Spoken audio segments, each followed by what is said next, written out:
you're doing right now and just listen for a moment. I'm not here to sell you a promise made of empty words. I'm not here to tickle your ears with soft talk or wishful thinking. I came to speak to that part of you that's tired of struggling, tired of wondering why some people seem to walk in favor while others fight the same battles again and again. I came to remind you that there's a truth, a divine truth that can turn your life around. But first you must be still enough to hear it.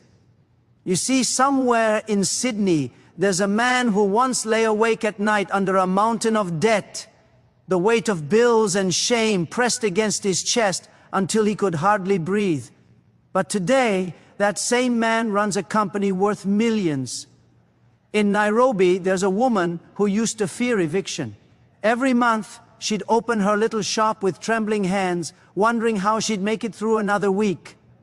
Today, she's a businesswoman thriving, giving jobs to others, smiling with peace in her eyes. And somewhere in Austin, there's a young college student who once lived on instant noodles and borrowed dreams.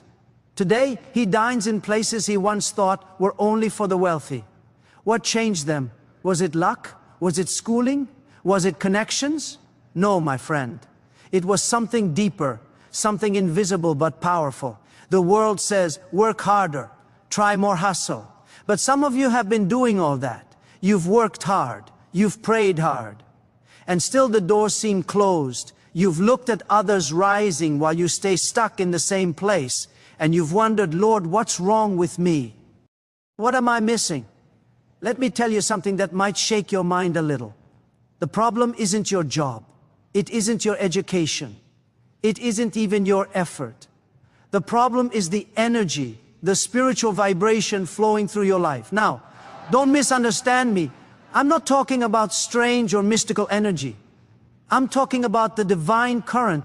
It's like standing under a shower of blessings with an umbrella over your head.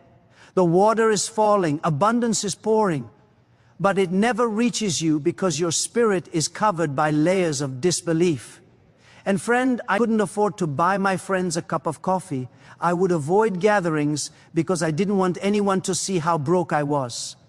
I smiled on the outside, but inside I carried shame and exhaustion.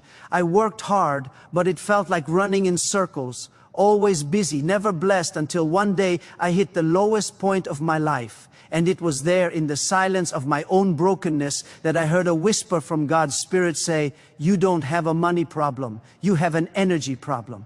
At first I didn't understand. I thought, what kind of energy? I'm not a battery. But slowly I realized what God was showing me wasn't about electricity. It was about belief.